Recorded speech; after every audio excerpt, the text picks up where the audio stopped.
In case you have some problems working out years and months, let's just first do some practice for that before we move on to the more complicated problem of finding the principal amount. How do we get to that? But first of all, let's just do some review practice on how to change years and months into decimals. So you've done that a long time ago. Let's just do a quick review so you catch up with what you may have forgotten.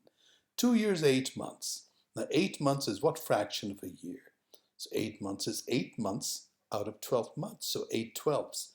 Reduce that to 2/3, turn that into a decimal, and you get 0.67 years. So it's 2.67. Try this one, 5 years and 3 months. Well, 3 months is what fraction of one whole year?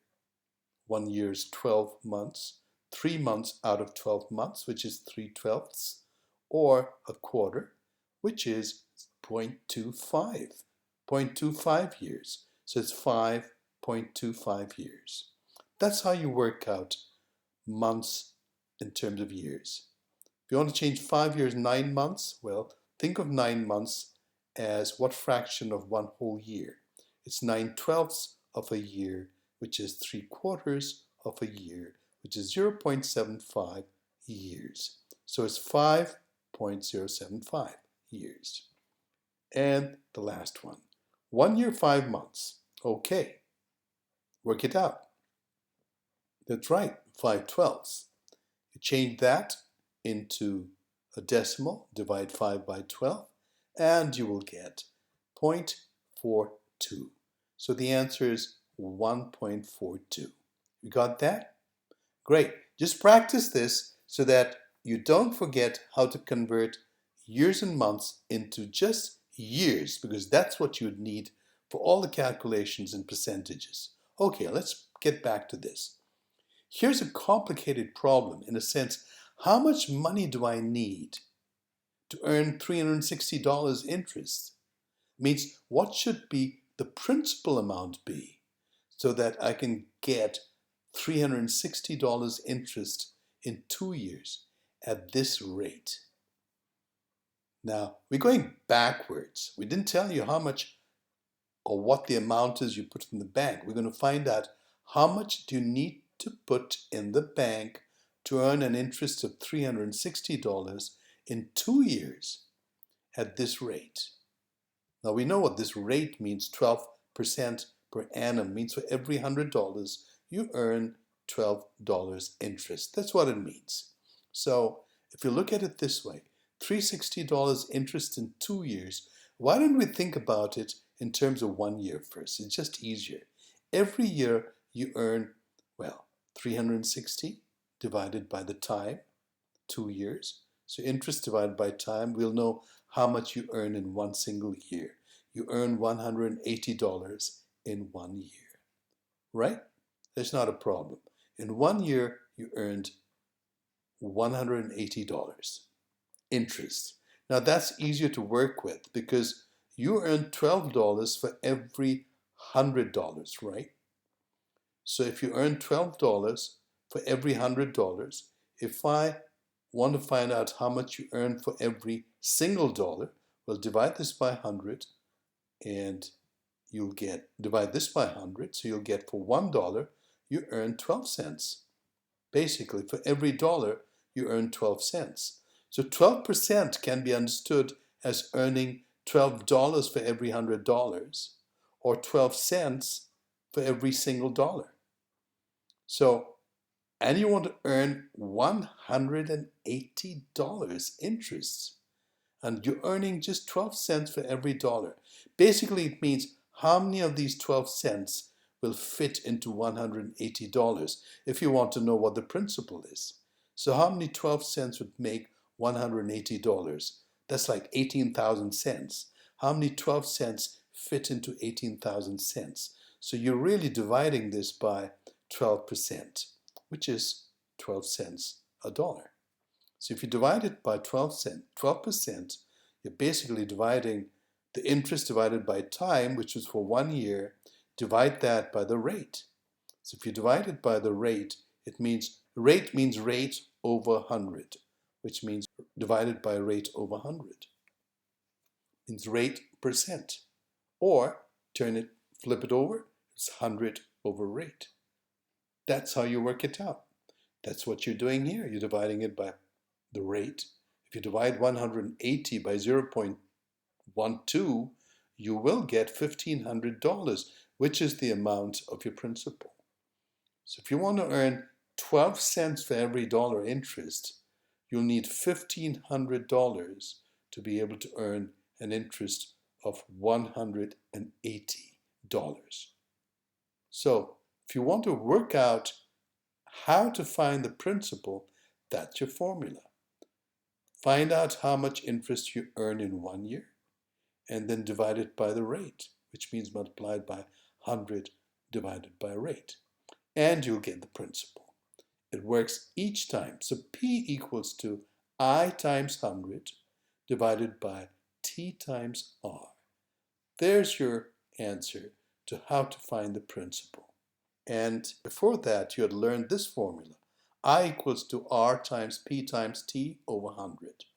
So you can do this easily. If you divide, imagine this is 30, that's 5, and this is, say, 2, okay? Doesn't matter. Imagine these amounts you know.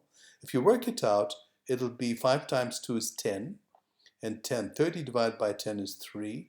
3 times 100 is 300. That's what you'll get. You can replace these values here, you'll get the same answer.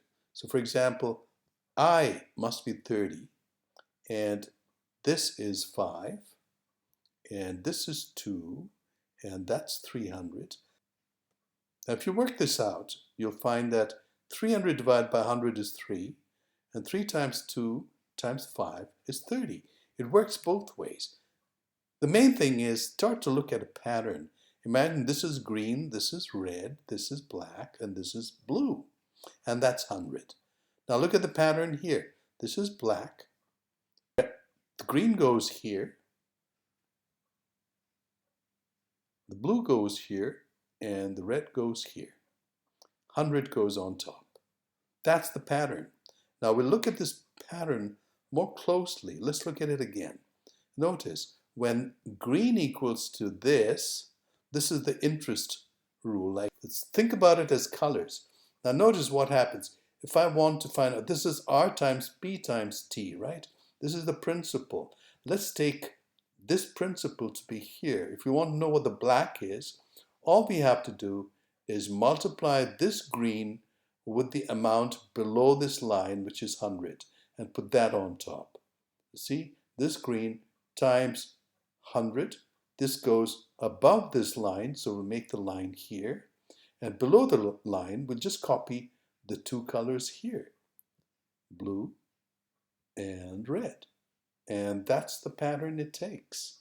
So if we show you this as interest equals to R times P times T over 100, you want to find out what P is, then follow that same rule, multiply I by 100 and put it on top of the line like that, and that's the line. And below the line, write down R and T, or T and R, as you like. That's your formula, easy to remember if you do it this way. So now if you want to work this out, how much should I put in the bank if you want to earn this much? Now that shouldn't be so difficult, because you can work out the formula. From this, once you know this, you can work out what P will be. P will be equal to I times 100 over, that's right.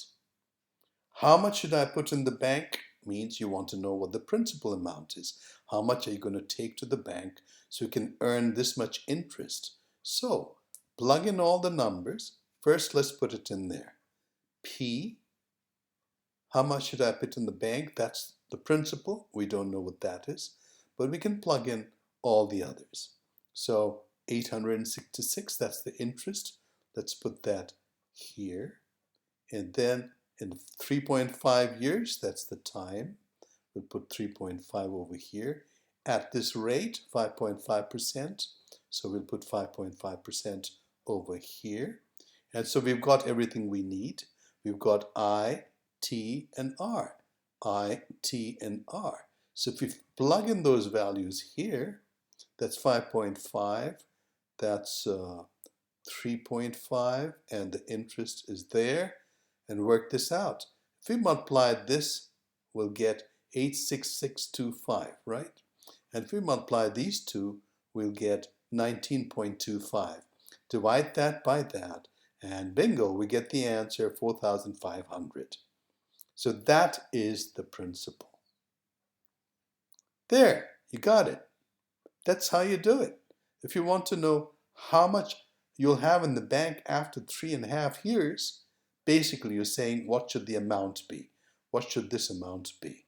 Well, to find that out, all you need to do is add the principal to the interest that you earned. What was the interest that you earned? 4,500 plus $866.25. Add that, and there you go. You got the amount. That's how much you'll take after 3.5 years. And so that's how you solve these kind of problems. You just have to keep a sharp eye on how you write your formulas down and how you can remember them. That's the main thing. Once you know the formula for interest, you can extract from it the formula for the principal, and the rest comes easy. Practice some more of this. If you have your workbook or your worksheet or your textbook, make sure you can practice some of the problems given in the textbook so that you're very, very familiar with all the calculations, the procedures, and how to attain a good level of speed and accuracy. Take care. Have a great day. Bye-bye.